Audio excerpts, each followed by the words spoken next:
You do. Mug winnability is officially restricted to telephone callers only. So call now on 01473 212121. The mugs are back in town. From Stowmarket to Newmarket and Hadley to Halesworth. Your county, your station. BBC Radio Suffolk. Now, on the Breakfast Show yesterday, we spoke to the father of a Suffolk man stranded because of major problems on the Eurostar. Services were suspended for 3 days, causing disruption for thousands of travellers after a series of breakdowns in the Channel Tunnel. Eurostar says it hopes to be running about 2/3 of its normal services today. Paul Whitlow from Halesworth told us his son Jasper, who's been in France, was meant to be coming home for Christmas. Well, I'm pleased to say he has made it home, but it's been quite a journey. Jasper, good morning. Good morning. Thank you for joining us. You've been in France. The idea was that you'd come to Lowestoft for Christmas. So when did your journey begin? Well, I was supposed to come over on Saturday, and that, of course, didn't work, seeing as all of the trains were getting stuck in the tunnel. On Sunday, we waited to see what was going to happen, but then they said, well, they weren't going to be driving on Sunday. So then on Monday, we decided to get me a ferry over to England, which took for ages, basically. So you were in France, in Plaisir, weren't you? I was, yeah. In France. So then what, did you have to get a train up to Calais?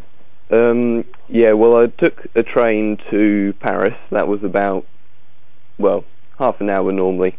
And then I took the metro, and then I took a train to Calais, which was also delayed. Well, they were all delayed. Right. So. Well, that's interesting, because every time it snows here, we say, well, they don't have problems like this on mainland Europe, do they?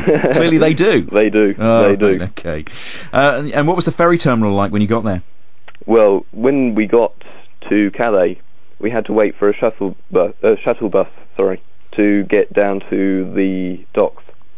And that took, well, I don't know, maybe 1.5 hours, us standing outside in the cold, you know. There were 3 buses going, but as soon as any bus would come, everybody would just rush onto it, and all of these children and elderly people were standing around and couldn't do anything. So it was a bit of chaos. So that was nice and thoughtful. Yeah. Those concerned. So when we did get there, eventually, it was basically the same again. We were standing outside for at least 1 hour, all freezing. You know, it was snowing. It was, well, extremely cold. So when we got into the building, well, we had to wait there for ages as well. And I was actually lucky to get one of the first ferries. It was delayed from 2, and I got it at 6. So that means that well, you couldn't imagine how many people there were. So it was packed on the ferry, was it? Yes, packed. And, well, people will still be waiting Calais probably today, so... And your dad came down to Dover to pick you up. What was his journey like? I think his journey was alright. I mean, he had lots of time to get there. So... And the wait for him at Dover, what was that like? Well, I guess there have been a lot of people there waiting to pick up people like yourself. Yeah, there were, but I got out as one of the first people from the boat, from the ferry, so that wasn't as such a problem. It was just getting to Calais that was taking for ages. Yeah. So quite a momentous trip to Lowestoft for Christmas. Was. And I asked people what they had to say about Eurostar, but I'm not going to swear on radio, so there you go. Yeah, the strength of feeling is pretty high, isn't it, really, over this? Well, welcome to a snowy Suffolk. I don't actually think you've had too much in Lowestoft, have you? Well, it's not bad. It's not bad. Been snowing. Yeah, a little bit around, yeah. Okay. Well, enjoy Christmas, won't you?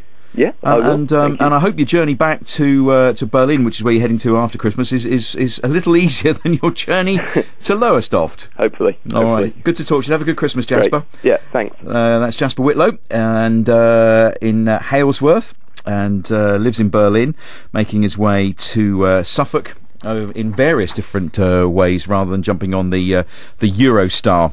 And we were talking to his dad yesterday, so he is safely home for Christmas. There are an awful lot of other people, though, who are still stuck both sides of the channel.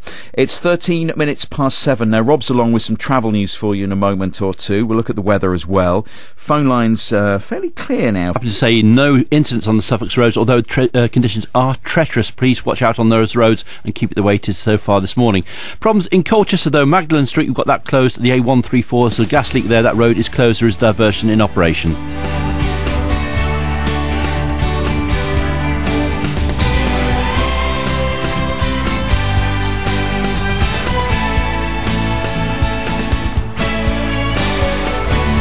On FM and online at bbc.co.uk/Suffolk. This is BBC Radio Suffolk.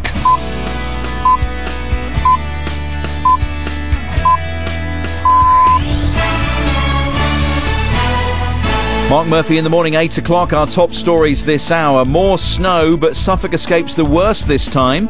A murderer fails in his bid to appeal, and there's a new lifeline for an historic station. Let's get those stories in full now, and the rest of the morning's news is Alison. Good morning. Suffolk Police are warning drivers to take extra care on the county's roads this morning as more snow and ice is forecast. They say, though, so far there have been no major problems. It's a different story elsewhere, though. The bad weather has brought transport links to a standstill in many parts. Local authorities across parts of England and Wales have been trying to clear roads after icy weather and heavy snow caused havoc yesterday. The weather also closed Gatwick, Heathrow and Luton airports, although all have now reopened. Disruption is possible today to flights to and from Stansted due to snow on the runway there.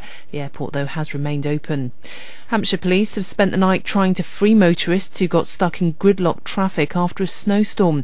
Dr Dalbinder Grewal, who was rescued from his car by police, was taken to one of 5 emergency centres set up in the county to offer food and shelter to those stranded. I was stuck in a car park basically all night, and police kindly found me and decided to bring me here. Well, basically, I tried to get home on the A339, one of the sort of major A roads here, and skidding all over the place, lorries sliding all over the place.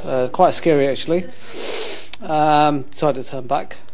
Eurostar says it hopes to run around 2/3 of its normal services today after 3 days without any trains because of snow in northern France. A company says it will be concentrating on easing the backlog of passengers rather than selling new tickets. That's too late, though, for Jasper Whitlow from Halesworth, who was forced to take several trains and a bus to get to Calais for a ferry. When we did get there, eventually, it was basically the same again. We were standing outside for at least 1 hour, all freezing, it was snowing, it was extremely cold. So when we got into the building, well, we had to wait there for ages as well. And I was actually lucky to get one of the first ferries. It was delayed from 2, and I got it at 6. Well, you couldn't imagine how many people there were. There have been snowfalls across Suffolk this morning. We will keep you updated on all the latest throughout the day here on BBC Radio Suffolk. In other news this morning, the rock star Pete Doherty may face charges in connection with a serious road accident in Suffolk. His manager Andrew Boyd has already been charged with failing